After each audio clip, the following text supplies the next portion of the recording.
Eh bien, bonjour à toutes, bonjour à tous. Bienvenue. On va commencer par une première partie une petite présentation avant d'attaquer l'épisode à proprement parler.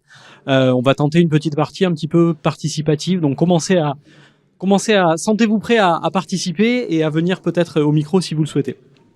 Alors, en quelques mots, je vais commencer par le sujet que je maîtrise le mieux et le sujet dont j'aime le plus parler.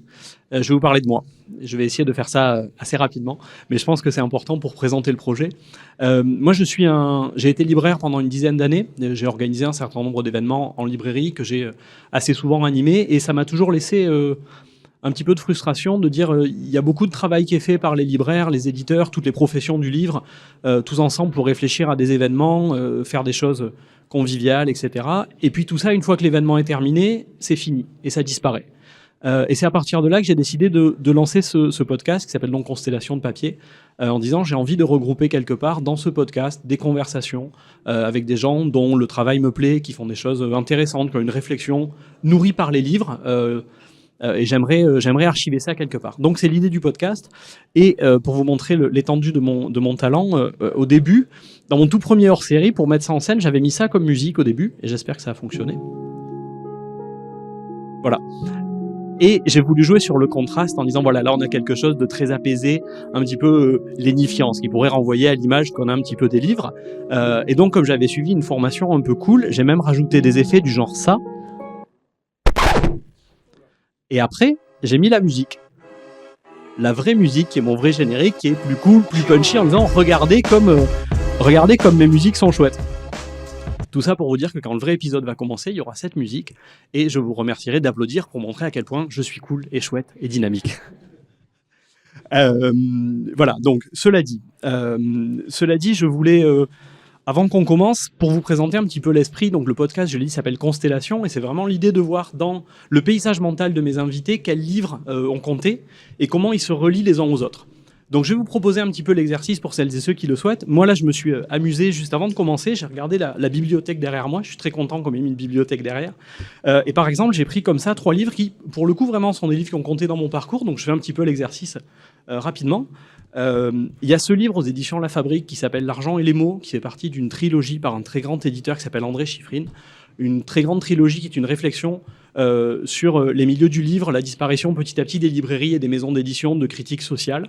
L'argent et les mots, c'est le dernier tome, et ça c'est un livre que j'ai lu moi dans ma formation qui a beaucoup compté, et je suis content de le retrouver là parce que je pense que si j'avais dû faire une liste, il aurait été dedans. Après, un livre qui s'appelle Voyage dans l'Anthropocène, qui est le premier livre que j'ai lu qui parlait du concept d'Anthropocène, de Claude Lorius, qui a popularisé le concept, et Laurent Carpentier, qui est aussi pareil dans mon éveil environnemental, écologique, a beaucoup compté. Donc pareil, j'étais content de le trouver là. Et puis un livre qui fera le lien avec ce dont on va parler avec notre invité, c'est un livre de Serge Halimi du Monde diplomatique qui s'appelle Quand la gauche essayait, et qui est un livre sur les grands moments où la gauche, au pouvoir, a vraiment essayé de faire quelque chose, ce qui peut être le Front populaire, le début des mandats Mitterrand, etc. Voilà, donc j'ai fait ce petit jeu, et j'aimerais bien, pour apprendre à vous connaître, que certains d'entre vous prennent 2 secondes, soit viennent au micro jaune, soit comme ça dans la salle, vous me disiez, là comme ça sans trop réfléchir, le premier livre que vous avez lu, votre livre préféré, et celui que vous êtes en train de lire en ce moment. Et je vais prendre 4-5 personnes si j'ai des volontaires et des courageux, comme ça on va apprendre à se connaître, et j'ai déjà un volontaire. Si tu veux venir au micro jaune, merci beaucoup.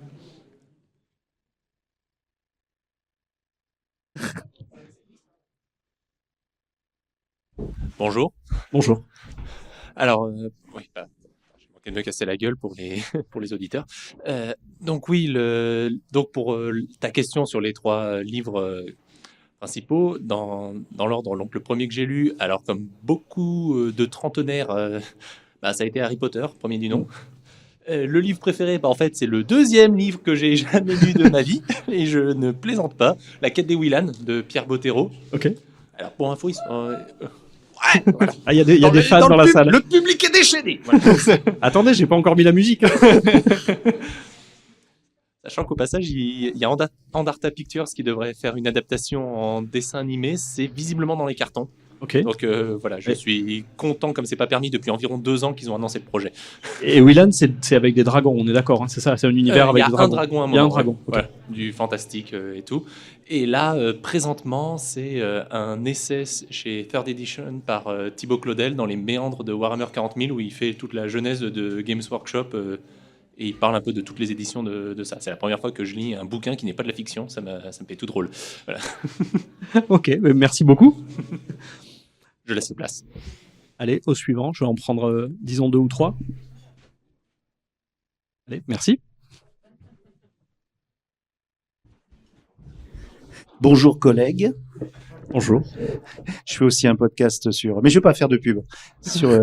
On discutera après, hein, promis. Oui, mais je crois qu'on s'est déjà dit qu'on discuterait ensemble après. Voilà. Alors, moi, c'est pas spécifiquement, parce que je suis très vieux, donc j'ai la mémoire qui commence à flancher, donc je me souviens pas spécifiquement du premier livre que j'ai lu, mais d'une maison d'édition, d'une collection qui était Fleuve Nord Anticipation. Donc j'ai commencé direct, très jeune, sur du Fleuve Nord Anticipation et toutes les folies qu'on pouvait lire à l'époque, fait principalement par des auteurs français. Le reste de la question, c'était... Le préféré et celui que tu lis en ce moment. Alors, le préféré, bon, il y a rien à... Bon, ça reste quand même Le Seigneur des Anneaux de Tolkien. Parce qu'il y a tout dedans, donc c'est vrai que c'est difficile de la compétition, faut vraiment regarder à côté. Et le dernier que j'ai lu, c'est Un éclat de givre d'Estelle Faye, qui est une autrice de science-fiction et de fantasy, d'imaginaire, et qui est vraiment très sympa et très attachant. Voilà. Ok. C'est vrai là, moi, petit à petit, j'ai eu une dizaine d'invités, et c'est vrai que Harry Potter, alors c'est aussi des effets générationnels en tout cas, mais Harry Potter et Le Seigneur des Anneaux, c'est vraiment quelque chose qui ressort. Ça a vraiment marqué des générations évidemment pour Le Seigneur des Anneaux, et Harry Potter, notre génération au sens très large. C'est impressionnant. Merci beaucoup. Et on discute après, promis, entre nous. C'est bon. Allez, est-ce qu'on a un dernier ou une dernière volonté? Ouais. Vas-y. Tu fais un selfie en même temps comme ça? Non, même pas. Alors, premier livre, ça remonte à très longtemps, c'était une BD, c'était Le Trésor de Rackham le Rouge. Ah oui. Mais j'étais tout petit. Eh bien, moi aussi, pareil. Mais moi, je les ai lus dans le désordre. J'ai eu d'abord... parce que Rackham le Rouge, c'est le second. Ouais, mais moi, je l'ai lu parce que Le Secret de la licorne, il est avant. Il est avant. Moi, je les ai lus dans le mauvais sens. Ouais, du coup, j'ai jamais rien compris. Tu m'expliqueras après. Oui, ne t'inquiète pas, c'est pas grave, c'est RG, c'est pas non plus trop difficile à comprendre. Mon livre préféré, c'est L'Octologie de la Tour Sombre de Stephen King. Voilà, que j'ai lu plusieurs fois, que j'ai écouté en livre audio, et je trouve que c'est un chef-d'œuvre qu'il a fait. Et le livre que je lis actuellement, c'est Utopia de Camille Le Boulanger, qui est une utopie assez géniale et que je conseille vraiment à lire pour se remettre un petit peu en question, mais positivement. Ok, voilà. Très bien, merci. Une dernière? Non? Ok, allez. Alors, on continue quand même avec le participatif pour quelques minutes. En tout cas, de ce que vous avez cité comme lecture, on va être vraiment super raccord avec le thème. Vraiment, on a vraiment tout pour s'entendre. Du coup, quand ma proposition a été retenue pour venir à Castres pour Podcast, et je remercie encore les organisatrices de m'avoir accepté, je me suis dit j'aimerais bien faire un épisode un petit peu spécial, et j'ai fait un petit tour dans ma tête en me disant Castres, qu'est-ce que ça m'évoque? Et voilà. Alors, je me suis rappelé que quand j'étais gamin, j'avais un ballon du Castres Olympique. Je sais pas comment, je suis bordelais, j'avais un ballon du Castres Olympique. Et puis, dans ces derniers jours, depuis une quinzaine de jours, le goût du rugby m'est un peu passé. Donc, j'ai laissé de côté la piste rugby. J'avais plus trop envie de faire des blagues à propos de ça, etc. Et puis, c'était à peu près tout. Alors, je me suis dit qu'on allait continuer dans le participatif, on va faire une constellation mutuelle. J'aimerais que vous me disiez un peu comme ça ce que Castres vous évoque et qu'est-ce qu'on va bien pouvoir faire avec ça. Je vois déjà des têtes, j'ai fait la même. Hein.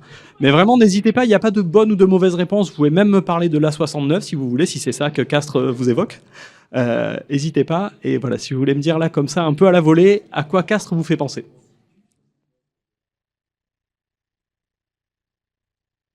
Et ouais. Non, rien. Donc pas d'épisode du coup. On est coincé. Moi, il me faut, mettez-moi quelque chose, je veux dire. Ouais, c'est ça pour faire le. Bon, vraiment pas d'idée. Quelqu'un? Monsieur? Ah.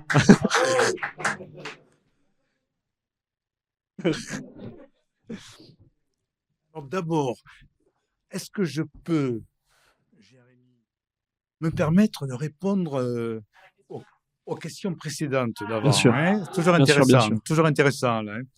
Bon, mon premier livre que j'ai lu, c'est alors, Bon, tout à l'heure, j'hésitais là. Et je crois que c'est le journal de Mickey, en premier.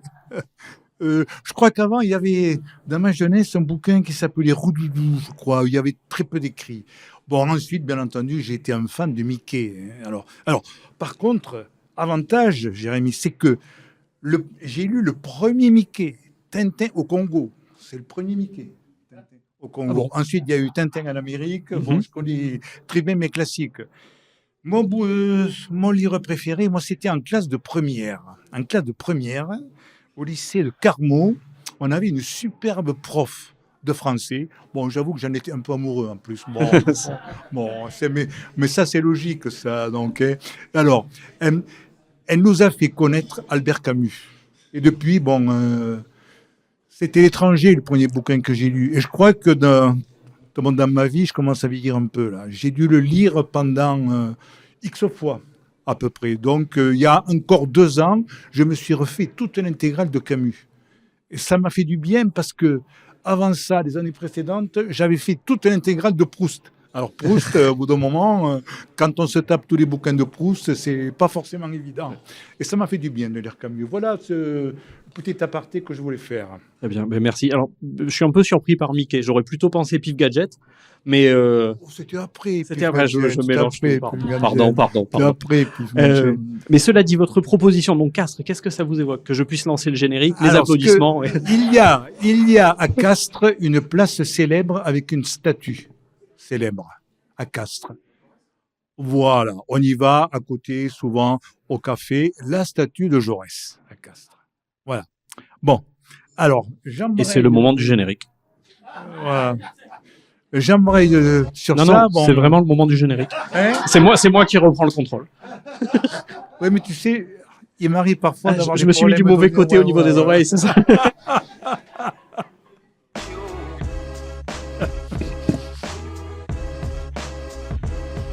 Ah voilà, merci.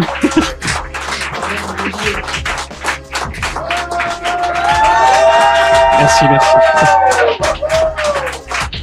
Voyons. Et donc bonjour à toutes, bonjour à tous, bienvenue dans Constellation de papier, le podcast qui se prend pour une librairie. Bienvenue dans cet épisode hors série, un enregistrement en direct à l'occasion de podcasts et un épisode spécial avec un format un petit peu différent par rapport à ce que j'ai l'habitude de faire. Parcourir ensemble, comme d'habitude, la bibliothèque, mais non pas d'un invité, mais d'une personnalité célèbre.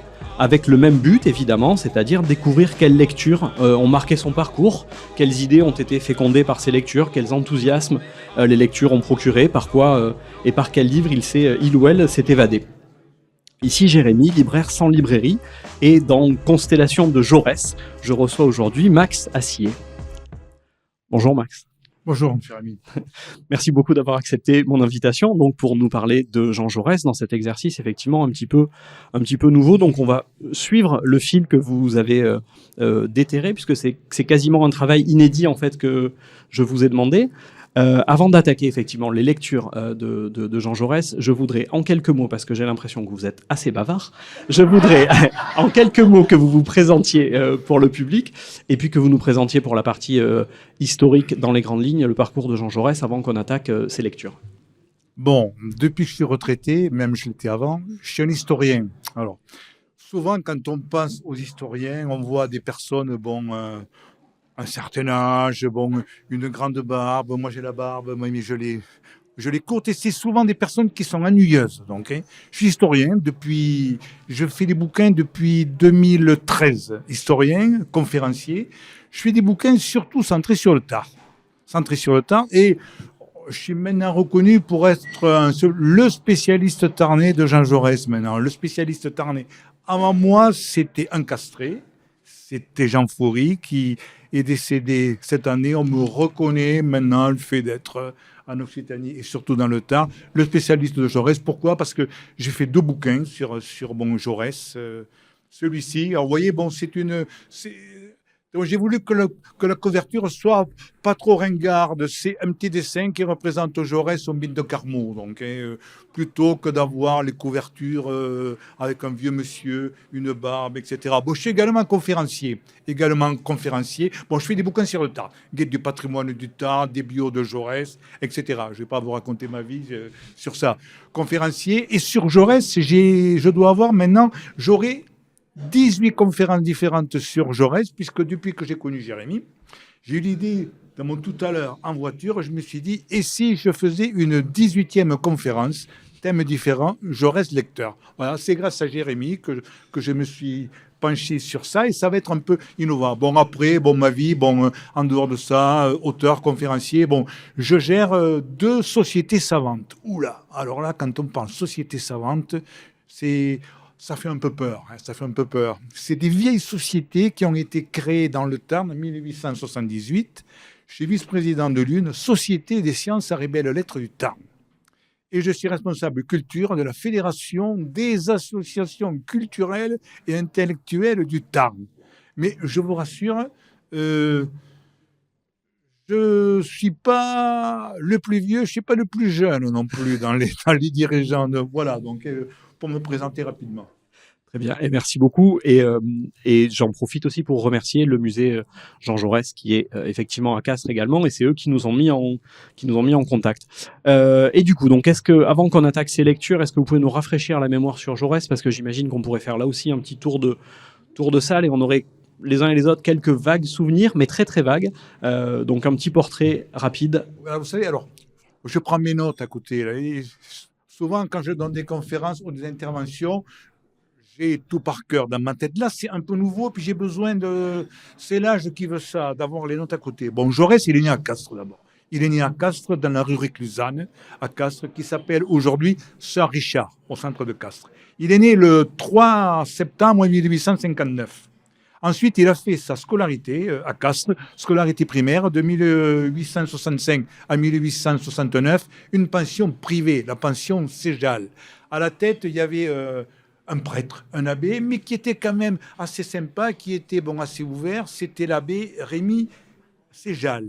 Et il a présenté la particularité, c'est qu'il s'est intéressé à l'élève Jaurès, il lui a appris des rudiments de latin. On y viendra après sur ça. Ensuite, il a été élève au collège de Castres de 1869 à 1876. Très bon élève, il trustait tous les prix, sauf il avait un problème avec le dessin. Voilà. Sinon, après, il avait tous les premiers prix. Ensuite, de 1876 à 1878, il est parti à Paris. Pourquoi il est parti à Paris ? Parce qu'il avait envie de devenir enseignant. Il avait envie de devenir enseignant, en particulier en philosophie. Donc, il a été pensionnaire au collège Sainte-Barbe à Paris. Il avait obtenu une pension. Pensionnaire au collège Sainte-Barbe pour suivre des cours au lycée Louis-le-Grand, qui était un des très grands lycées parisiens, qui est encore toujours prestigieux, qui préparait au concours d'entrée à l'école normale supérieure.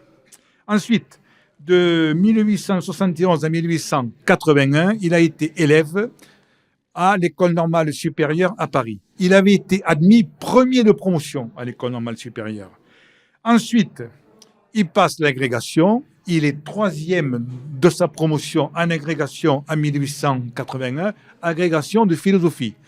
Il était troisième parce que, en particulier, le premier, c'était le célèbre philosophe Henri Bergson. Voilà, donc j'arrête là sur ça. Ensuite, avec ça, il est redescendu dans le Tarn. Il a été prof au lycée d'Albi, qui est aujourd'hui le lycée La Pérouse, de 1881 à 1883. Ensuite, il a commencé à s'intéresser un peu à la politique. Mais comme il ne voulait pas rester simplement un simple et modeste, je dirais modeste, entre guillemets, prof dans un lycée, en 1883, il a été maître de conférence à l'Université de Lettres de Toulouse. 1883, maître de conf, donc, à Toulouse. Ensuite, il continuait de s'intéresser à la politique. Et puis, en 85, il a franchi le pas. Il est devenu député du Tarn. C'était pas des élections par circonscription, c'était une liste scrutin de liste, il a été élu sur la liste républicaine. Il n'était pas encore socialiste, Jaurès. Il avait 26 ans et c'était le plus jeune député du Tarn à 26 ans.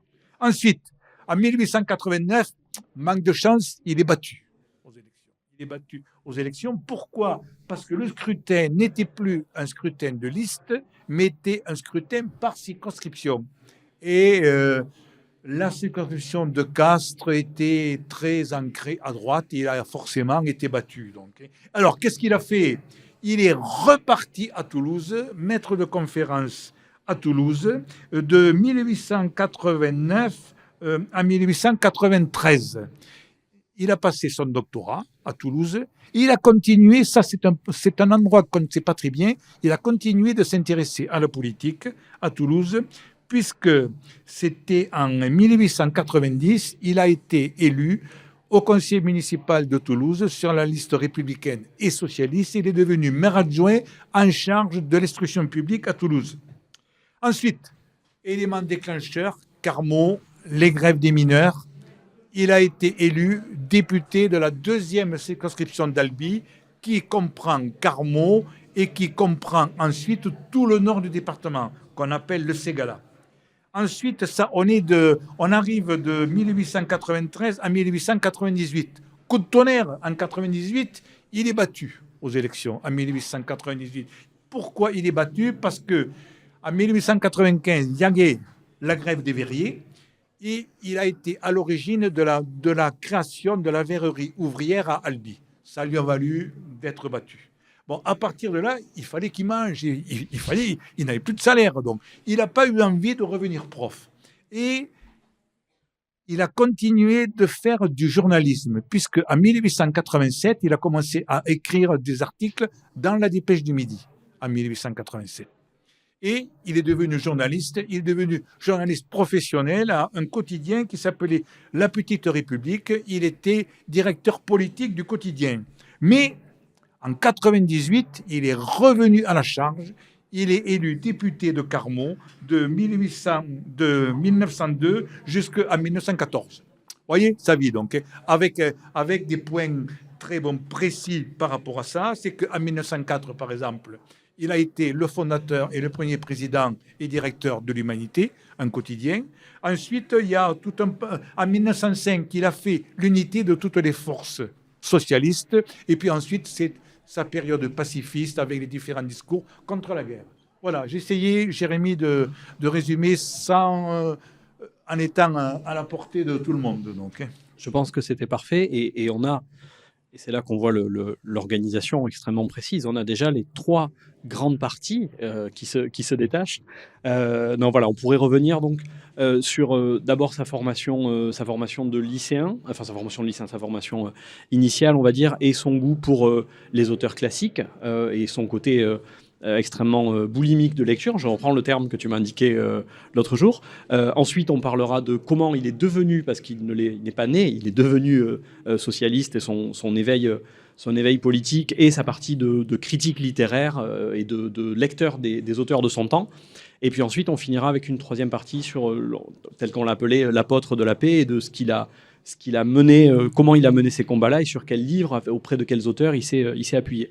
Donc un jeune boulimique de lecture à qui les surveillants arrachaient les livres pour qu'il arrête de lire. Un boulimique de lecture, oui. En particulier, lorsqu'il était au collège de Castres, quand il était à la cantine, les surveillants lui prenaient les livres des mains. Pourquoi? Tout simplement, en train de manger, il était en train de lire. Alors, qu'est-ce que lisait Jaurès à ce moment-là? Vous allez voir que c'est intéressant. Je vous ai dit que quand il était à l'école primaire, ce brave abbé Séjal de Castres lui avait appris des rudiments de latin. Ensuite, au collège, il a appris le latin, il a appris le grec. Alors, je peux vous dire, qu'est-ce qu'il lisait à ce moment-là? À ce moment-là, il lisait les auteurs antiques. Il lisait. Voilà, et c'est exactement ça. Il adorait en particulier les poètes antiques. Il adorait, parmi les poètes grecs, Homère, bien entendu, l'Iliade et l'Odyssée. Parmi les poètes romains, alors là, c'était un peu plus difficile à lire quand même. Hein. Il aimait bien Virgile en particulier parmi les poètes. Mais il lisait pas que ça sur les auteurs antiques, il lisait des philosophes. Là, ça a été son premier réveil à la philosophie, grâce toujours pareil à son prof de philo qu'il avait au collège de Castres. Alors, les philosophes qu'il a lus, c'est pas triste quand même. Hein. Je vais essayer de vous les citer. Il adorait Platon. Si vous lisez Platon, La République, Le Gros Pavé, bon, je ne l'ai pas lu, moi. Pas lu en entier, du moins. Je n'ai lu que des passages. Et ce qu'il faut savoir, je vais vous dire même mieux, sur Homère et Platon, qui étaient ses deux préférés, poètes et philosophes, il était capable de réciter par cœur des extraits d'Homère, de l'Iliade et de l'Odyssée, et des extraits de La République de Platon en particulier. Il faut quand même le faire, ça. Quand même le faire. Et ensuite, concernant les philosophes romains, certains, il était capable de les réciter par cœur, y compris en latin, certains passages. Alors, je vais vous dire les philosophes qu'il aimait, que ce soit grecs et romains, sur les Grecs, Platon, bien sûr, Socrate, Aristote, Épicure, Héraclite, Pythagore, Thalès, Diogène, Démocrite, Théophraste, etc. Pas mal déjà, hein? Ensuite, sur les philosophes romains, il adorait Cicéron, Marc Aurèle et Plotin. Vous voyez les lectures qu'il avait quand il avait entre 15 ans et 20 ans. Et vous lisiez quoi quand vous aviez 20 ans? Allez, on y va. Le journal de Mickey.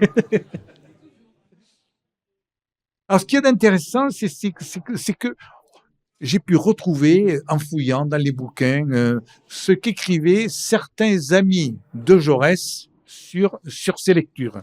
En particulier, il avait un très grand ami, un philosophe, sociologue, qui était très lié avec lui, qu'il a même vu le matin de sa mort à Paris, donc.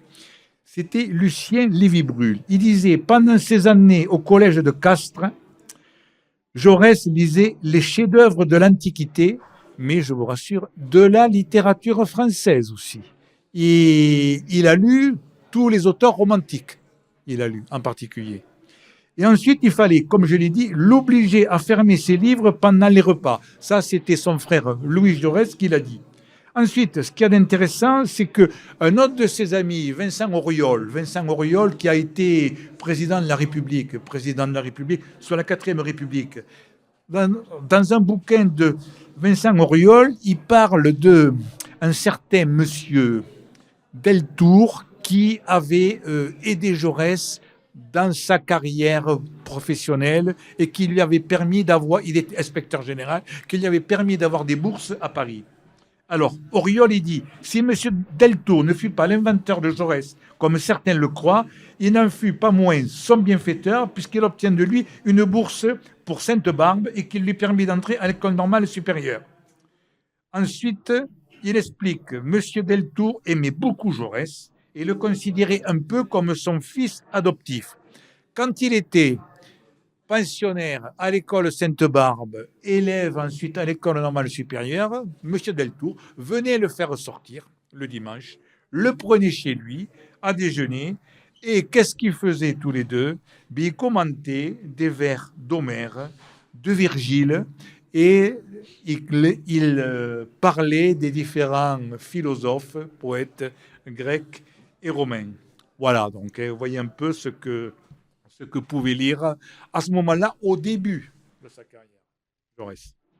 Alors ensuite, il y a une autre figure. Moi, je m'attache beaucoup à comment circulent les livres et comment qui donne à lire des livres pour les gens, qui leur fait découvrir, etc. Moi, j'aimerais bien qu'on parle un petit peu du bibliothécaire de l'ENS, qui a joué un grand rôle pour lui aussi, donc pendant ses études à Paris, et qui du coup a contribué également à son éveil politique à ce moment-là. Ce qu'il y avait d'intéressant, c'est que ce bibliothécaire s'appelle Lucien R, H2ER, mais lorsque Jaurès était élève à l'école normale supérieure, il ne l'avait pas. Il n'était pas bibliothécaire, mais il l'a connu quand ensuite il a été député, en particulier de 1885 à 1889. Et il allait régulièrement le voir à l'école normale supérieure. Et ça a été la première formation de Jaurès, puisque Lucien R lui faisait lire, bien entendu, des philosophes, mais lui a fait connaître ensuite des auteurs politiques. Lui a fait connaître Hegel, Karl Marx et quelques autres. Il a ouvert chez Jaurès une sorte de conscience sociale et de conscience politique. Il a joué un énorme rôle. Et bien entendu, R, il a continué de lui faire lire, il lui conseillait des lectures, pas tellement en philosophie, puisque Jaurès était, c'était son dada, donc il avait été prof de philo, mais des lecteurs contemporains de l'époque. C'est là en particulier qu'il a commencé à lire Rousseau, il a commencé à lire Chateaubriand, il a lu Hugo, il s'est intéressé, il a lu Stendhal, il a lu Flaubert. Vous voyez, je suis en train de citer sur les contemporains, je regarde mes notes, je m'excuse. Balzac, Flaubert, George Sand, Zola. Ah, Zola, il a eu un problème avec Zola. Oui, alors ça, je voulais qu'on en parle. Ça, Voilà. ça m'intéresse. Il a eu un problème avec Zola parce qu'on peut considérer que Jaurès pouvait apprécier les romans de Zola, Germinal, La Terre. Mais il trouvait à ce moment-là Zola un peu trop politique. C'était le Jaurès républicain qui n'était pas encore socialiste. Il est devenu socialiste au moment des grèves de Carmaux, des mineurs et des verriers. Et il trouvait que chez Zola, il manquait un certain côté spirituel, de quête spirituelle, de quête initiatique. C'est pour ça que Zola, il l'a appréhendé un peu plus tard. Mais il adorait Hugo. Et bien entendu, ce qu'il aimait, lui, quand un livre lui plaisait, il aimait apprendre des passages par cœur. Et comme il récitait des passages d'Homère, des passages de Platon, il récitait des passages d'Hugo. Oui, Hugo qui était, il est indiqué qu'il le qualifiait comme beaucoup d'autres évidemment, mais de maître. Mais c'est vrai que ce qui est intéressant dans son parcours, et je propose qu'on parle 2 minutes de ça, il a été aussi, il a fait des chroniques journalistiques dans la Dépêche, sous le pseudonyme, il s'appelait, et on a su qu'après que c'était lui, entre guillemets, le liseur. Alors il y a le terme un petit peu original, il se désignait pas comme étant le lecteur, c'était le liseur. Et je trouvais qu'il avait une présentation de son projet qui était intéressante, avec une approche de la lecture, moi, qui m'a parlé, dont je propose qu'on discute. La citation est un petit peu longue, mais c'est comme ça qu'il se présentait, donc dans la Dépêche. Et il dit « Voulez-vous, amis lecteurs, maintenant que vous n'êtes plus absorbés par la bataille électorale, que je reprenne avec vous mon modeste rôle d'informateur ? Ce n'est point ici une œuvre de critique ambitieuse. Je veux seulement tenir au courant les lecteurs de la Dépêche des principaux événements littéraires. Je voudrais me promener quelquefois avec eux, au passage Choiseul, devant les vitrines Le Maire ou sous les galeries de l'Odéon, les mettre en rapport avec la jeunesse littéraire, avec ses essais, ses ambitions, ses œuvres. Ce ne sera pas toujours le livre de la quinzaine que nous signalerons exclusivement. Il nous faudra parfois, pour comprendre telle œuvre récente, faire un léger retour en arrière. » Et je trouve cette profession de foi de son travail journalistique au service de la littérature assez intéressante et emblématique, je trouve, de son rapport de lecteur multiple, comme on l'a dit. Oui, alors pourquoi il est venu au journalisme? Parce que finalement, c'était un lecteur multiple, donc, et il a commencé, quand il était en particulier à l'école normale supérieure, tous les quotidiens, tous les hebdomadaires, tous les mensuels qu'il voyait traîner, il lisait. Il lisait, et c'est une construction du Jaurès journaliste qui est venu petit à petit. Donc, alors je vous ai dit d'abord, il a commencé par écrire dans la Dépêche du Midi. Dans la Dépêche du Midi, en 1887. Alors, je regarde mes notes. Dans la Dépêche du Midi, de 1887 à 1914, il a écrit 1312 articles dans la Dépêche du Midi. Il n'écrivait pas tous les jours, quand même. Mais ça fait pas mal de choses, quand même. 1887 et 1914. Ensuite, quand il a été battu à Carmaux, il est devenu directeur politique de La Petite République, un quotidien socialiste. Là, il a écrit, je n'ai pas le nombre d'articles, mais il en a écrit un certain nombre. En 1904, il crée... C'est là on se rend compte de la modification de Jaurès, de cet auteur multiple. Il dit « j'ai envie de créer un quotidien ». de créer un grand quotidien. Il crée l'Humanité en 1904. Alors là, par contre, dans l'Humanité, il a écrit beaucoup plus régulièrement que dans la Dépêche. J'ai pu retrouver entre 1904 et 1914, en 10 ans, dans l'Humanité, il a écrit 2650 articles. C'est pas mal. Donc, vous voyez le Jaurès journaliste. Et donc à l'affût des nouveautés entre guillemets, et avide de transmettre. Moi, j'ai l'impression qu'on parle quand même beaucoup d'un lecteur passionné et d'un lecteur qui a envie d'en parler. On retrouve là aussi peut-être l'orateur attaché à la fois aux mots, mais aussi à la transmission de tout ça. J'en profite pour faire un peu de publicité pour un vieux copain, pour un vieil ami. Je vois que nous avons les mêmes lectures. Vous savez, quand on veut appréhender un homme politique, appréhender en particulier Jaurès, il faut toujours se méfier en bouquin. Qu'est-ce qu'on peut lire sur Jaurès? Bien entendu, je vous conseillerais le mien, hein, sans problème. Là, j'en ai fait 2. Celui-là est même meilleur que le premier. Donc, hein. Mais alors, il y a pour le moment la Bible sur Jaurès. C'est un gros pavé de 660 pages fait par un historien, par 2 historiens. Gilles Candard, c'est le président de la Société d'études jaurétiennes. Et ensuite, Vincent Duclerc, autre historien qui ont raconté la vie de Jaurès dans son intégralité. Je me permets de faire une nouvelle publicité, un peu de pub également, pour le Centre national et musée Jaurès à Castres. Je suis en train de m'investir de plus en plus. Ces deux personnalités viendront l'année prochaine pour un colloque à Castres sur Jaurès, puisqu'en novembre 2024, ça sera le centenaire de l'entrée de Jaurès au Panthéon. Et je fais un peu de publicité également pour le Centre national et musée Jaurès, parce que je vous ai dit, ce que nous sommes en train de faire là aujourd'hui, Jaurès lecteur, c'est pratiquement unique. C'est la première fois qu'il y a un colloque, un débat, une intervention. Il n'y a jamais eu de conférence sur ça.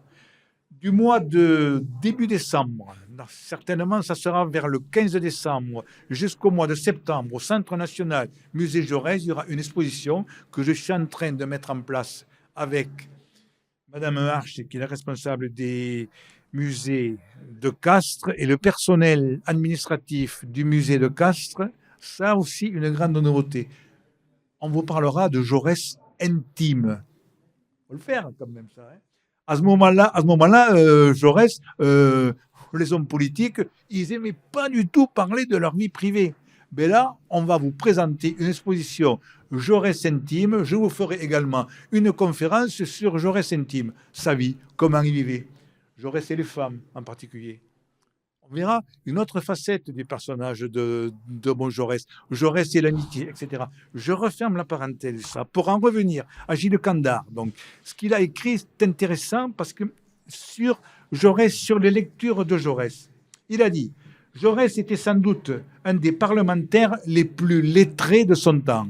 Je vous garantis, quand on faisait le tour, certainement, à l'Assemblée nationale, à la Chambre des députés, il ne devait pas être nombreux, les députés de tous bords confondus, à lire les philosophes grecs, à lire Ovide, à lire Platon et à les réciter en latin. Donc, hein. Il fut toujours considéré comme un boulimique, comme un dévoreur de livres, assidu de la Chambre, souvent décrit avec un volume à la main ou dépassant de la poche de son veston, ne se privant guère du plaisir de la citation ou de l'évocation littéraire. Voyez cet aspect, comme disait Jérémie, de Jaurès lecteur, Jaurès boulimique, Jaurès dévoreur de livres, qu'il fut toute sa vie, depuis le collège jusqu'à sa mort. Alors on va essayer de reprendre le fil. On n'a pas encore abordé sa thèse. Alors on va pas faire un résumé de sa thèse, de ces 2 thèses, mais simplement, elles, à leur façon, elles sont aussi des pistes de compréhension par rapport à ses lectures. Tout à fait. Et puisque ces thèses, il a commencé à les écrire vers 1889 à 1892. J'ai fouillé un peu, j'ai retrouvé ce qu'il lisait à ce moment-là, parce que les lectures de Jaurès ont évolué. Donc, les lectures de Jaurès ont évolué depuis les lectures classiques jusqu'ensuite, quand il était à l'école normale supérieure, les lectures des grands auteurs en particulier des romantiques du 19e siècle, ensuite des lectures beaucoup plus politiques. Et qu'est-ce qu'il lisait à ce moment-là? Alors, il avait un philosophe qui le passionnait, philosophe allemand, Emmanuel Kant. Je peux vous dire que pour avoir essayé de lire Kant, il faut le faire. Il avait 2 ouvrages de Kant qu'il adorait, Critique de la raison pure, Critique de la raison pratique. Et faire le distinguo, déjà, c'est pas mal. Mais lui, il adorait Kant. Il a adoré Kant, ce qui veut dire qu'il a été intéressé pour faire une thèse où Kant allait intervenir. Ensuite, qu'est-ce qu'il lisait à ce moment-là? Il lisait Diderot et Montesquieu, le siècle des Lumières, donc. Diderot et Montesquieu. Il lisait Saint Thomas d'Aquin. Vous voyez, quand on passe de Diderot à Montesquieu à Saint Thomas d'Aquin, c'est vraiment le grand écart. Dans ce même ordre d'idées, il lisait Bossuet, il lisait Lucrèce, mais il lisait Auguste Comte, un philosophe qui a révolutionné la philosophie avec le positivisme. Il lisait de tout, il lisait systématiquement tout. Alors, ces 2 thèses, bon, il a voulu ensuite avoir l'agrégation. Donc, ce qui veut dire qu'il a écrit 2 thèses.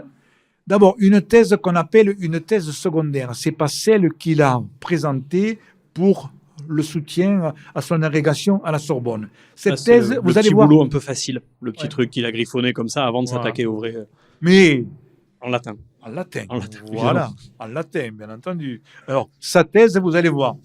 Les origines du socialisme allemand chez Luther, l'initiateur du protestantisme, chez Kant, chez Fichte et chez Hegel. Thèse secondaire. Thèse principale en doctorat. Oui, je me suis trompé tout à l'heure, ce n'était pas l'agrégation, il l'avait déjà, c'était le doctorat de philosophie. Et sa thèse principale, de la réalité du monde sensible, soutenue le 5 février 1892. Alors, je ne vais pas trop vous résumer tout ça parce que c'est quand même assez complexe, mais de la réalité du monde sensible, c'est une thèse philosophique, c'est les questionnements philosophiques et métaphysiques de Jaurès qu'il aborde. Et en particulier, toute sa vie qui va évoluer sur ces thèmes-là, sa relation avec la religion, sa relation avec Dieu, etc. Alors, à propos de sa relation avec là où les religions, on va pas rentrer dans les détails, mais il y a un auteur qui a beaucoup compté. Je rattrape un bout de liste là que j'ai trouvé dans cet article sur justement son intérêt aussi aux auteurs étrangers dans son rôle de critique. Je vais en citer comme ça quelques-uns et on va rebondir sur un en particulier. Donc, je cite, « Il rencontre également des écrivains étrangers dès leur première traduction. Ainsi, Maeterlinck, D'Annunzio, Ibsen, Tolstoï, Dostoïevski et Nietzsche. » Et l'historien qui fait cet article-là, alors, je fais aussi moi le petit moment bibliographie, c'est dans un livre édité par La Dépêche sur le travail de Jaurès à La Dépêche, donc on est quand même dans plutôt quelque chose, on va louer son travail. Et l'auteur précise quand même que Nietzsche, c'était la première fois, paraît-il, qu'on en parlait en France. Il indique concernant ce dernier, les lecteurs de La Dépêche sont beaucoup plus favorisés que les Parisiens, dont les journaux ignorent à cette époque jusqu'au nom du philosophe allemand. Donc apparemment, ça aurait été la première fois qu'il a parlé de celui qui deviendra évidemment un immense philosophe. Mais c'est sur Tolstoï que je voulais vous lancer, mais je vois un doigt qui se lève. Avant de parler de Tolstoï, il a un certain nombre d'auteurs qui l'ont profondément marqué en dehors des classiques. Je vais revenir sur ça parce que je voulais vous en parler tout à l'heure, mais pris dans la discussion. Il y a un auteur qui l'a énormément passionné, en particulier lorsqu'il était à l'école normale supérieure. Alors, un auteur pas marrant à lire, assez difficile. Il s'appelle Saint-Simon, exactement, Louis de Rouvroy de Saint-Simon, fin XVIIe siècle, XVIIIe siècle. Et donc, il l'a lu quand il était à l'école normale supérieure en 1878 à 1891. Alors, qu'est-ce que c'était que ce Saint-Simon qui l'a passionné? Saint-Simon, c'était un philosophe, mais c'était également un économiste et un précurseur en économie. Dans ses mémoires, dans ses nombreux essais, il a évoqué la religion, le christianisme, et ça, Jaurès, ça l'intéressait. Il avait perdu la foi, mais il y avait tout le temps une quête spirituelle chez lui. Et ce Saint-Simon l'intéressait parce que c'était un penseur réformateur, un penseur utopique. Le saint-simonisme, ça veut dire quoi? Ça veut dire bâtir le bonheur sur le progrès de l'industrie et de la science. Et le Jaurès, qui allait devenir républicain, qui allait devenir Socialiste. progressiste, ça l'a intéressé, ça. Saint-Simon l'a vraiment intéressé et l'a marqué. Et c'est là que maintenant, j'embraye sur... Je pourrais Tolstoï. bientôt te remplacer, tu vois. Je peux faire les deux, Moi, presque. je peux aller m'asseoir, hein, je sais pas. Vous voyez, l'image qu'on peut avoir de l'historien, j'essaye souvent dans mes conférences de démystifier l'historien. Donc, quand je fais des conférences pendant 1 heure, il n'y a rien de plus horrible qu'une personne qui est en train de lire, qui regarde ses notes, qui n'a pas le sens de l'humour. D'abord, moi, sur mes conférences, j'ai tout le temps un PowerPoint derrière, qui est intéressant. Et puis, quelque part, une pointe d'humour avec quelques anecdotes, ça permet de... Quelque chose de vivant. Faire, surtout sur ça. Donc, alors, Tolstoï. Il a à Tolstoï, le Léon Tolstoï, le romancier russe. Vous connaissez Tolstoï, Guerre et paix. Je crois que c'était, il a écrit pendant 3 ans, vers les années 1869, Anna Karénine, Résurrection. C'est un magnifique ouvrage. J'aime pas trop Tolstoï, mais de mon Résurrection, je l'ai beau trouvé intéressant. Résurrection, je l'avais lu quand j'étais enfant d'histoire et ça me paraissait intéressant. Il était très affecté par la mort de Léon Tolstoï. Et pourquoi il a aimé Tolstoï? Parce que d'abord, il y avait une sorte de réalisme, comme chez Zola, un romancier réaliste, mais il a aimé Tolstoï parce qu'il le considérait comme un éveilleur de conscience et comme quelqu'un qui avait une quête, qui était en permanence en train de chercher quelque chose, une sorte de quête initiatique chez Tolstoï. Et là, ça l'a intéressé. Puis le côté recherche spirituelle de Tolstoï. C'est pour ça qu'il a bien aimé Tolstoï. Hein. Il y a cette dimension effectivement spirituelle qu'on retrouve, on tourne un petit peu autour parce que c'est pas forcément autour de ça dont on va le plus parler, mais elle est vraiment présente à travers différents auteurs. On peut même rattacher ça éventuellement dans son travail sur les origines du socialisme allemand où il a cité Luther qu'on connaît plus comme le théoricien ou le précurseur du protestantisme qu'autre chose, mais voilà, on tourne un peu autour de tout ça. Ce qui est intéressant sur Tolstoï, j'ai retrouvé ce qu'avait écrit un philosophe contemporain, Jean-Marie Muller, qui a écrit dans un bouquin qui s'appelle Alternative socialiste ou quelque chose comme ça.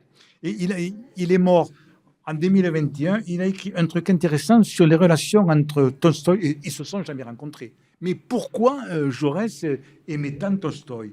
Et il dit, Tolstoï et Jaurès, il n'est pas sûr que beaucoup d'entre nous associeraient profondément les deux noms de ces deux grands hommes, dont, au premier abord, les parcours respectifs ne semblent pas emprunter les mêmes chemins. Il y avait chez Tolstoï cette quête spirituelle et religieuse même, que Jaurès, il se posait la question, mais de façon un peu différente.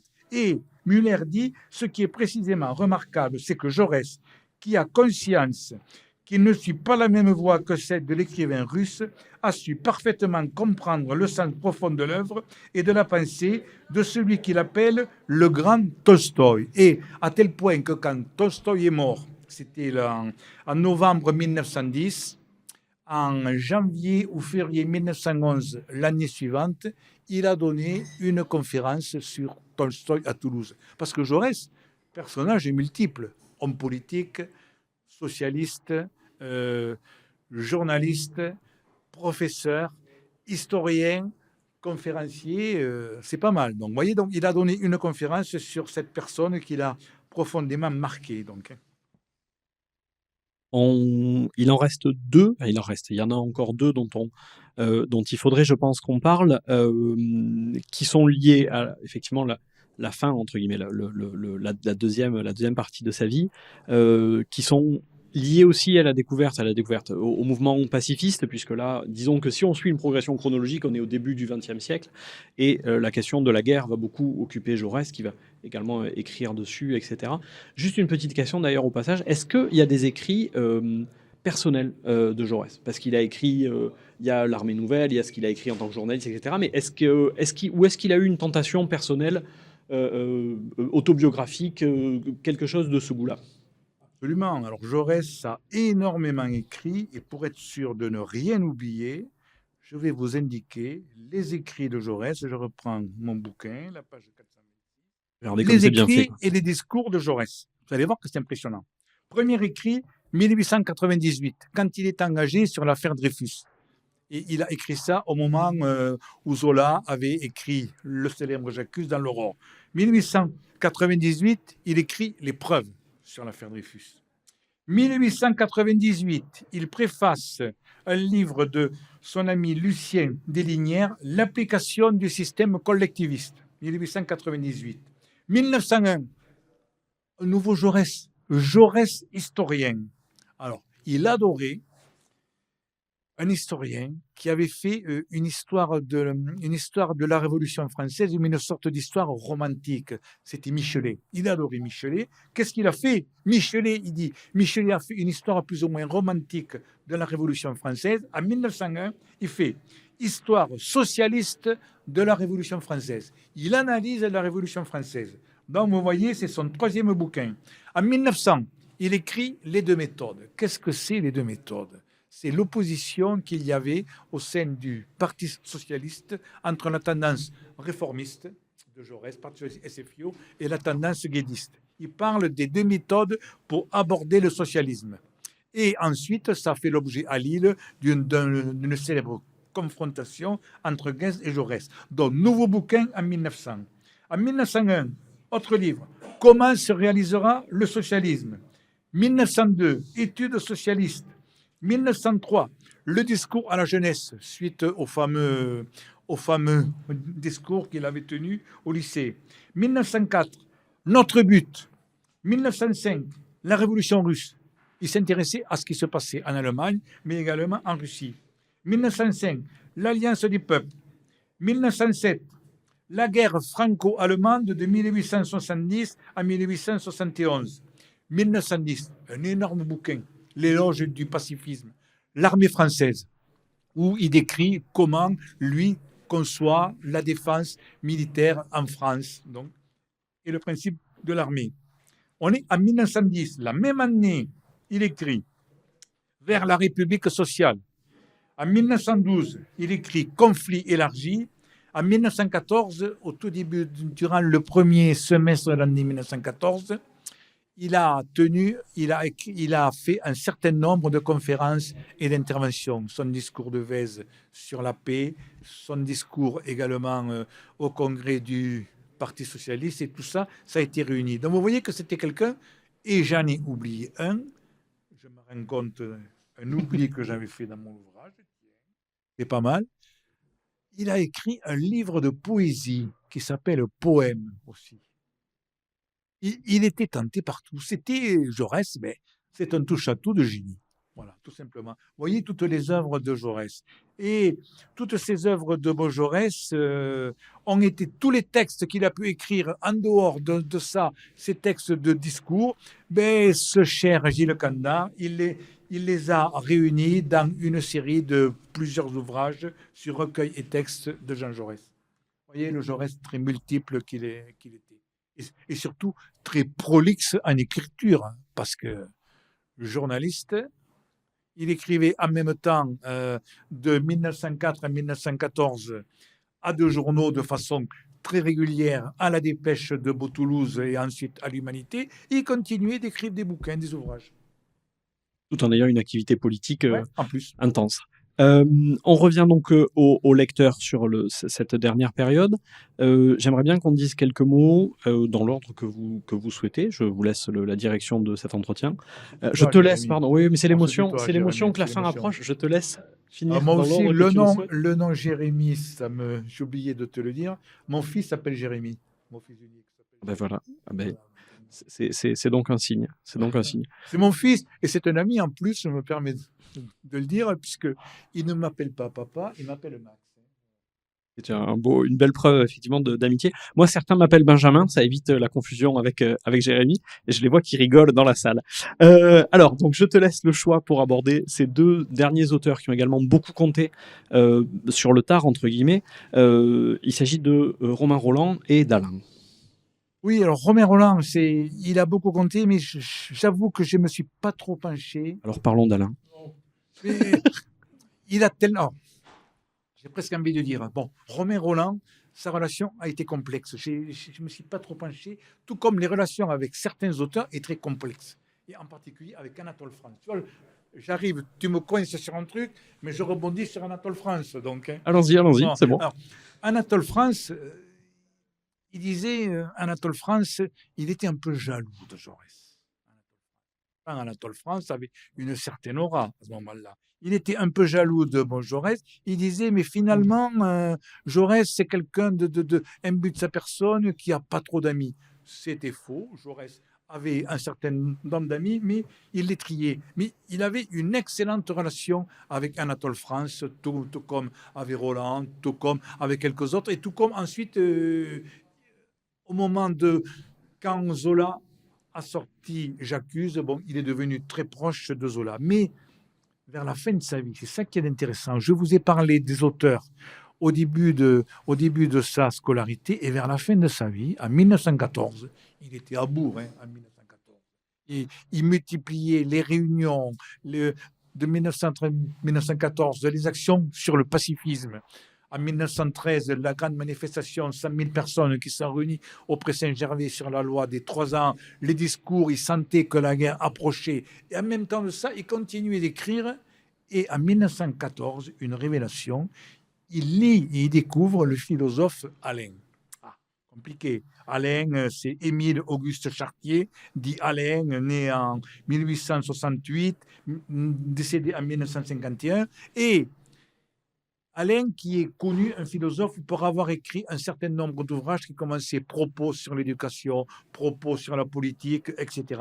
Et en 1910, Alain avait écrit un livre 101 propos, qui résume un peu la pensée d'Alain. Il découvre ce livre en 1914. Alors, qui était Alain et pourquoi il a été intéressé par Alain? Parce qu'Alain, on peut dire que c'était un penseur dans la plus pure tradition socratique. Alain aimait les philosophes grecs, ça tombe bien. Alain aimait Socrate, Jaurès aimait Socrate. Donc, Alain, il se rattachait au courant rationaliste, né avec Descartes. Ça tombe bien. Jaurès avait lu Descartes, il y avait un petit côté rationaliste.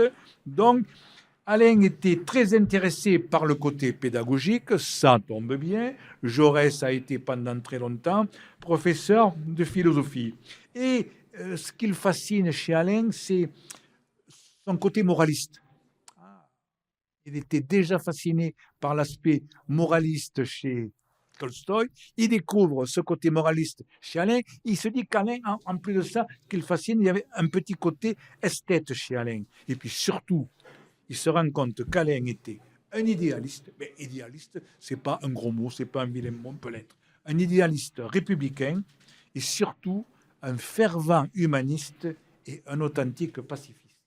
Alors, la lecture des 101 propos, c'est un déclic chez lui. Il a regretté d'avoir lu Alain aussi tard.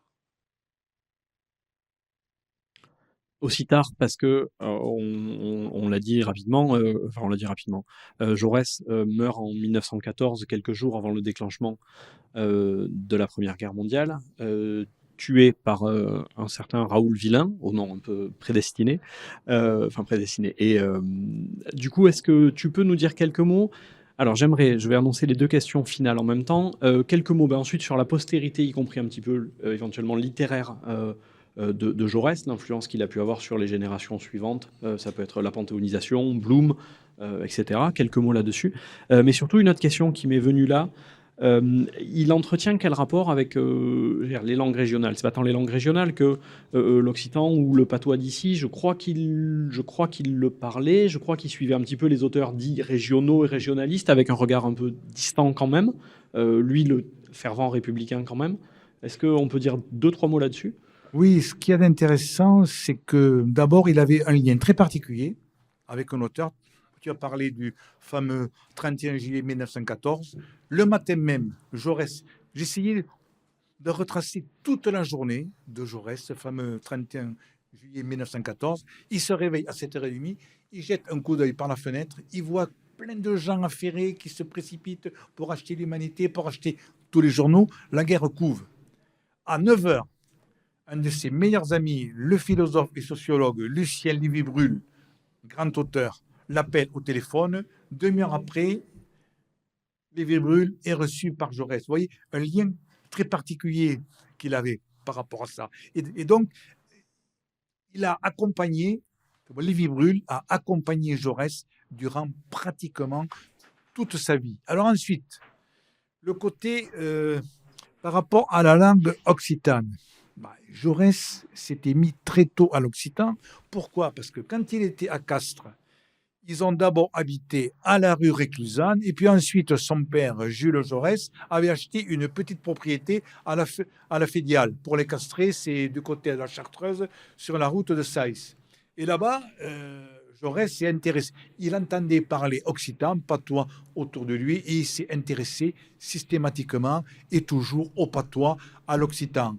Et chaque fois qu'il allait, que ce soit durant sa campagne électorale en 1885, pour la première fois quand il a été élu député, ce qui avait d'intéressant, c'est que lorsqu'il allait tenir une réunion, il s'exprimait parfois en occitan. À la fin de la réunion, il allait voir les personnes présentes et il parlait patois avec eux. Tout comme ensuite, il a continué de faire ça quand il a été élu dans la deuxième circonscription et sur Carmaux. Pas forcément quand il était en réunion publique sur Carmaux en campagne, mais quand il allait dans le Ségala-Tarnais, puisque sa circonscription, c'était une circonscription ouvrière, minière et verrière, Carmaux, mais il y avait ensuite les 4 cantons ruraux du Ségala-Tarnais, le canton de Monestier, le canton de Pampelonne, le canton de Valence-d'Albigeois et le canton de Val-d'Iriès. Et là, systématiquement, il s'exprimait systématiquement en occitan. Quand il était présent en particulier, il adorait aller sur les foires. Il adorait aller sur les foires, aller voir les maquignons, et forcément, on s'exprime en occitan avec eux. Donc, il maîtrisait très bien l'occitan. Il n'a, par contre, jamais écrit en occitan. Est-ce qu'il aurait été tenté à un moment donné? On n'en sait rien. Mais il a tellement marqué sa circonscription et le Tarn sur son approche de l'occitan, c'est qu'ensuite, quand il a été assassiné après la Seconde Guerre mondiale, Albert Thomas a été élu député, Albert Thomas s'est retiré et dans la circonscription de Jaurès, ils ont parachuté un grand ponte du Parti socialiste qui était député en Seine-Saint-Denis, mais qui risquait d'être battu. Il s'appelait Joseph-Paul Boncourt. Alors, c'était un avocat, quelqu'un de très bien sapé, tout le temps cravate, costume. C'est un beau gosse avec des chemises à jabot, tout ça. Imaginez-vous ce bonhomme, quand il allait, il essayait de faire du Jaurès sur les foires en rencontrant les maquignons et les marchands de vaches. Et un jour, il a dit à un brave éleveur, il a dit, mais est-ce qu'il ne faudrait pas que, pour que je passe mieux, que j'apprenne le patois? Il y a un paysan qui lui tape sur l'épaule avec l'accent du Sud, il lui dit, ah ça, c'est pas possible. Vous voyez, à Paul Boncourt qui cherchait à faire du Jaurès. C'est pas possible. C'est une anecdote. C'est une belle anecdote, puis qui dit beaucoup sur la marque qu'il avait imprimée et comment lui, pour le coup, c'était pas ni une posture, ni quelque chose qu'il avait appris, mais un milieu duquel il venait. Je reviens à la charge avec cette histoire. Quelques mots sur la postérité. Alors là, non pas forcément littéraire, mais la postérité de Jaurès, puisqu'il y a quand même l'Union sacrée lors de la guerre où ses idées pacifistes, loin s'en faut, n'ont pas triomphé, puis quelques étapes marquantes de la gauche au cours desquelles Jaurès a compté, sa panthéonisation, etc. Jaurès était très proche de certains hommes politiques. Je vous ai parlé de Vincent Auriol, mais Vincent Auriol, il a eu une carrière politique beaucoup plus tard, Vincent Auriol. Mais il était très proche de Léon Blum. Léon Blum, c'était un jeune homme donc, qui a connu Jaurès au début des années 1900. Et Jaurès, quand il était à Paris, il recevait régulièrement Léon Blum. Et Léon Blum a été profondément marqué par Jaurès.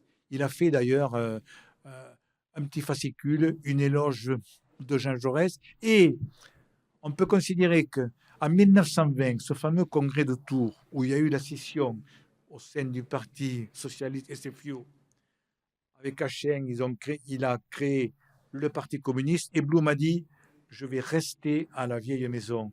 Il avait été profondément marqué par le côté socialiste, humaniste et réformateur de Jaurès. Donc, je me méfie un peu, je vais dire ça entre guillemets, mais on peut considérer que Blum a été le premier héritier de Jaurès, le premier héritier authentique de Jaurès. Et pas mal d'hommes politiques qui se sont succédés à gauche ont fait référence à Jaurès, et en particulier, j'en reviens encore, je vais faire encore un peu de national du musée Jaurès de Castres.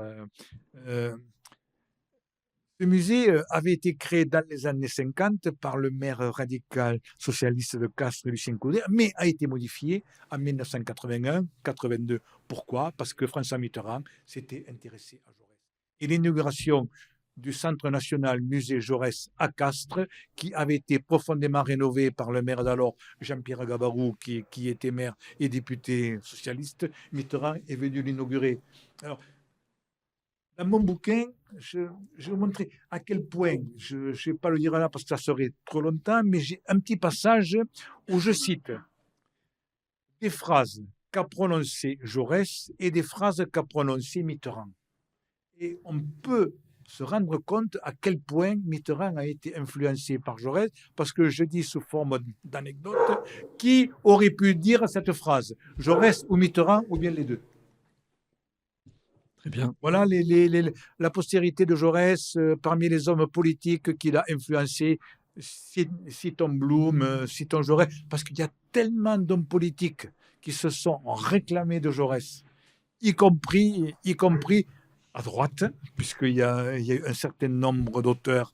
Il y a en particulier un auteur, un castré qui était dans les années 80, je ne prononcerai pas son nom, je n'ai pas envie d'avoir des problèmes, qui était au Front National à l'époque, qui était proche de Jean-Marie Le Pen, qui a fait un petit fascicule sur Bon Jaurès. Il y a le député de Lavore qui a fait un bouquin, l'ex-député de Lavore qui a fait un bouquin sur Jaurès. On prendre un laisser sur Jaurès. Jaurès n'appartient à personne, mais bon, attention à ceux qui se réclament de Jaurès. Quand même pas à tout le monde non plus. Merci beaucoup Max. On a une petite pastille qui va suivre. En tout cas, merci beaucoup pour cette super présentation. J'avais un petit moment où je souhaitais parler des 2 livres sur lesquels je me suis appuyé pour qu'on prépare ensemble cet entretien, mais tu les as déjà cités.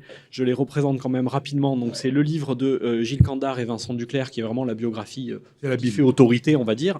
Et le même Gilles Candard d'ailleurs qui préface un autre excellent livre, Gilles Candard qui préface le livre Jean Jaurès du Tarn au Panthéon par Max Assier, que je vous recommande également. Et enfin, pour un petit plaisir un petit peu personnel, parce que la lecture c'est aussi ça, des histoires personnelles, je vais citer aussi ce livre qui a été édité par La Dépêche du Midi, Les Grandes Unes de La Dépêche par Jaurès, qui a été édité il y a une grosse quinzaine d'années, et j'ai été beaucoup lecteur par tradition familiale, lecteur jeune de La Dépêche, qui a sûrement été un des premiers journaux que j'ai lus, et je suis content aujourd'hui d'avoir pu entendre aussi bien parler de Jaurès et de lier ça à l'histoire de Jaurès en tant que journaliste dans ce journal. Merci beaucoup Max. Mais c'est moi qui te remercie, c'est moi qui vous remercie. Alors, je vais refaire un petit parallèle avec ce que j'ai dit au début. J'espère vous avoir convaincu que les historiens ne sont pas des personnes ennuyeuses. Ce ne sont pas des vieux monsieur avec une barbe qui sont là en train de regarder le nôtre, qui n'ont pas d'humour, qui ne sourient jamais. C'est tout le contraire. Non, c'est bon. Je crois que le message est passé. Merci beaucoup. Et du coup, tout à mon émotion, j'ai oublié le 4e livre dont je voulais parler, qui était pourtant, il me semble, une transition parfaite. Le 4e livre, c'est un livre qui s'appelle En l'absence de Monsieur J, qui a été écrit par un certain Pierre Daréville, que mes invités à droite qui viennent de prendre place connaissent peut-être, puisque c'est le député du côté de la circonscription de Martigues. Mes collègues qui arrivent là viennent de l'autre côté de l'étang de Berre. Pierre Daréville qui a écrit ce livre qui était l'histoire du procès de Raoul Villain, donc le meurtrier de Jean Jaurès, que j'avais lu il y a longtemps. J'avais fait une rencontre avec lui, mais ça me plaisait de le citer maintenant. Et du coup, j'ai proposé donc à 2 camarades de La Voix des Bulles qui interviennent tout à l'heure à 19h, il me semble. Je leur ai proposé une petite carte blanche pour finir cet épisode, en restant toujours dans cette idée de rebond et de circulation des livres. Je leur ai dit, bon, qu'est-ce que vous avez à me proposer sur Jaurès ? ils n'avaient pas forcément grand-chose ou pas grand-chose d'intéressant. Je leur ai dit, alors, élargissez le sujet. Qu'est-ce que vous avez sur la gauche, la presse, l'histoire, quelque chose Et finalement, ils vont nous proposer 2-3 livres que leur a inspiré le sujet, 2-3 bandes dessinées. Je vous laisse la parole. Merci beaucoup. Alors, merci à toi, merci de ton invitation. Merci Max de cette érudition. Et alors c'est vrai que c'est un peu une gageure quand même, hein, parce que Jaurès en BD, c'est pas évident. Et la BD en France, en règle générale, au début de la Troisième République, c'est pas super évident non plus. Il y en a, hein, on va citer La Semaine de Suzette avec Bécassine, mais quand même, on va essayer d'aller un peu au-delà de Bécassine quand même. On va essayer d'élargir un peu le sujet. Mais on peut pas ne pas la citer non plus. Donc, alors, juste Jaurès en BD, il quand même cité l'album de Glénat qui est sorti en 2014-2015, qui s'appelle Jaurès. Et qui est sur sa vie, son œuvre. Alors en 48 planches, c'est quand même un challenge, essentiellement remis dans un contexte de ses discours et avec des extraits de ses discours. C'est ce qui est surtout intéressant, c'est le dossier documentaire à la fin. C'est dans la collection ils ont fait l'histoire, donc c'est toute une série. Maintenant, il doit y en avoir une vingtaine d'albums. Qui sont de qualité inégale, comme souvent dans ce type de série. Celui de Jaurès, c'est honnête, on va dire, il est correct. Mais le dossier documentaire à la fin est pas mal. En 8 pages, il aborde quelques éléments, quelques notions intéressantes pour des gens qui n'ont pas envie de se farcir un bouquin de 850 pages. Sinon, voilà, ce petit livre, je ne sais pas si, on peut le montrer aux caméras pour le public aussi, qui s'appelle À bâbord toutes. Histoire de la gauche en bande dessinée par Jean-Yves Le Naour et Marco aux éditions Duno, qui est sorti en 2020 et qui... Alors, c'est un challenge aussi en 120 pages de faire une histoire de la gauche en bande dessinée compliquée, avec Jaurès qui tient une place importante puisque quand même il est à la jonction entre les idées du 19e siècle qui vont construire le socialisme tel qu'on le connaît aujourd'hui et l'arrivée du socialisme moderne aujourd'hui. Donc il est vraiment à cette jonction-là. Jaurès, c'est 6 pages dans cet album, ce qui est pas mal du tout. Avec alors une vulgarisation certaine et évidente qui va faire hérisser le poil de tous les historiens dignes de ce nom, parce que vulgarisation signifie coupe sombre dans pas mal de choses. Mais je trouve que c'est quand même très intéressant. Faites attention, c'est très dense. Vous pouvez pas le lire en une fois. Il faut prendre le temps de digérer un petit peu. Il y a 25 infos par page. Donc, c'est pas le genre de choses qu'on lit le soir juste avant de se coucher pour se détendre. Mais voilà, c'est quand même une synthèse qui est très intéressante et une belle vulgarisation. Après, le challenge de Jérémy nous a aussi obligés à élargir un peu le sujet. Donc, finalement, la bande dessinée qui parle de cette période-là, il n'y en a pas non plus tant que ça. Heureusement, on a la Première Guerre mondiale qui nous sauve. Et qui nous permet un petit peu de rebondir parce que c'est vrai que c'était un petit challenge ardu, on va dire, que tu nous as posé, Jérémy. Et moi, je voulais souhaiter vous parler en fait du Chant du Cygne. Donc, c'est une BD qui est parue chez le Lombard entre 2014 et 2018. Ils ont ressorti une intégrale fin 2018 qui est plus facilement trouvable que les 2 premiers tomes, clairement. On est en avril 2017. On va suivre dans le département de l'Aisne, donc le carnage du chemin des dames commence et on va suivre en fait une bande de poilus. Qui commencent un petit peu à en avoir ras-le-bol au fond de nos tranchées. Ils ont faim, ils ont froid et ils ont ras-le-bol d'être de la chair à canon avec le général Nivelle qui les envoie. Il le surnomme le boucher, non sans raison, je pense. Et un jour, en fait, on va leur remettre plusieurs feuilles de papier. Ces feuilles de papier, en fait, sont des feuilles qui ont été signées par des poilus. Et le but de la manœuvre ici, c'est d'amener cette pétition, à la Chambre des députés pour que les députés, les politiciens soient au courant de ce qui se passe réellement sur le champ de bataille et que justement la politique militaire change pour essayer de préserver les vies humaines. Le livre est fait par Xavier d'Horizon et Herzé Emmanuel. Et au dessin, donc, c'est Cédric Babouche. Cédric Babouche donc, va avoir un dessin avec des très très belles aquarelles où on va avoir un mélange de de très beaux contrastes avec du gris, du rouge, des pleines pages qui sont absolument splendides. Et justement, donc le dessin va vraiment autant raconter l'histoire que ce qu'il va nous la montrer. Montrer la dureté de la guerre avec des explosions, avec des sous-bois, des moments de sérénité, des moments de calme.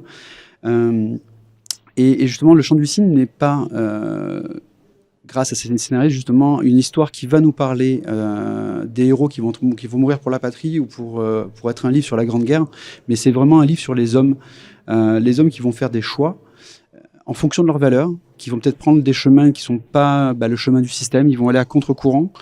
Et justement, je trouve que voilà, ce contre-courant, c'est peut-être un petit peu justement le chemin de Jaurès au début avant la guerre, finalement. Le pacifisme jaurésien. On pouvait citer aussi rapidement, puisque ça parle de l'année 1914, et la photo midi, qui est l'adaptation du livre de Jean-Yves Le Naour, un historien spécialiste de la Première Guerre mondiale, qu'il a adapté lui-même. Il a adapté son roman en bande dessinée, publié chez Bambou en 2014, avec Adan au dessin. Qui parle finalement du début de la guerre et de la dureté du début de la guerre, puisqu'on a oublié qu'en fait les journées les plus meurtrières de la Première Guerre mondiale, ça a été la débâcle, en fait la première débâcle, au moment où les Allemands ont fait la première offensive, où les Français ont essayé de résister, et ce qui va aboutir à la première bataille de la Marne le 6 septembre 1914. Mais avant ça, on s'en est quand même pris plein la tête, avec 20 à 25 000 morts par jour. Donc c'est vrai que souvent on parle après de Verdun, on parle du chemin des dames, et avec raison d'ailleurs, hein. Mais on a un peu oublié ces premières journées, cette première offensive allemande qui a fait énormément de morts. Et on a oublié aussi tous les fusillés du début, puisque à ce moment-là, on est dans une position très dure de la part des militaires, qui sont on ne doit pas reculer, il faut attaquer avec la force au jarret, c'est-à-dire il faut attaquer avec la baïonnette au fusil. On est encore dans une conception très 19e siècle de la guerre. La mitrailleuse, finalement, c'est un gadget, donc c'est pas très grave, on y va frontalement. Donc c'est pour ça qu'on perd autant d'hommes. Et on va énormément fusiller. On va fusiller plus qu'en 1917, en 1914. Et ça, c'est vrai que c'est un petit peu quelque chose qu'on a oublié. Jean-Yves Le Naour le revalorise un petit peu avec cette histoire de soldats du 15e corps d'armée. Le 15e corps d'armée, c'est les Marseillais. Donc nous, on vient de la région de Marseille, ça nous touche un peu. Mais on est aussi dans le sud ici, et le sud a mauvaise presse auprès des Parisiens. C'est des tirs au flanc, c'est des menteurs, c'est des grandes gueules, mais c'est pas des courageux, les gens du sud. Donc finalement, on va les arrêter, on va faire des fusillés pour l'exemple. Donc il y a 2 pauvres types qui vont être fusillés pour l'exemple en octobre 1914. Donc on est au tout début de la guerre, on est avant les tranchées, et finalement on est dans cette immédiateté du début de la guerre, celle que justement Jaurès ne voulait absolument pas, il voulait absolument éviter cette fleur au fusil en disant on va y aller, on va bouter l'allemand en 3 mois, c'est terminé, et on sera à la maison pour les vendanges, et où en fait on va assez vite se rendre compte que ça va pas être le cas.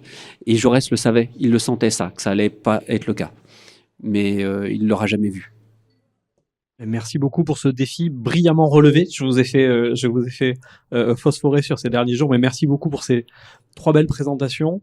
Avant d'envoyer le générique, je voudrais dire un tout petit mot, parce que moi, Castres, quand on dit à quoi ça fait penser, il y avait Jaurès, mais dans ma jeunesse, j'ai visité Castres, et la guide nous a expliqué que Jaurès se tenait souvent, paraît-il, les mains croisées dans le dos, et qu'il marchait comme ça. Voilà, c'est un détail. Mais il se trouve que mon père marchait comme ça aussi, enfin marche encore comme ça aussi. Donc il avait hérité du surnom de Jaurès pendant ses vacances il y a fort longtemps. Et comme en ce moment, il traverse une période un peu compliquée, c'était l'occasion de penser un petit peu à lui. Voilà, c'était le premier épisode hors série de la saison 2 de Constellation de papier. J'envoie le générique, si ça part bien. Et je termine avec la petite éphéméride choisie en lien, et la musique ne part pas. Je suis désolé, tant pis. Et l'éphéméride, ce sera que il y a 46 ans, le 24 septembre 1900. Et là, j'ai une photo de Jaurès qui marche effectivement les mains dans le dos, donc c'est bon. À Toulouse, sur les bords de la Garonne. C'est sur les bords de la Garonne, c'est la photo de couverture de ma page Facebook. Et voilà. Et ça m'a permis de trouver la musique pendant ce temps. Non, qui ne marche pas. Donc tant pis, on y va comme ça. Voilà. Le 24 septembre 1977, il y a donc 46 ans, Jacques Brel enregistrait la poignante chanson Jaurès et sa question déchirante restait en suspens. Pourquoi ont-ils tué Jaurès ? Merci beaucoup.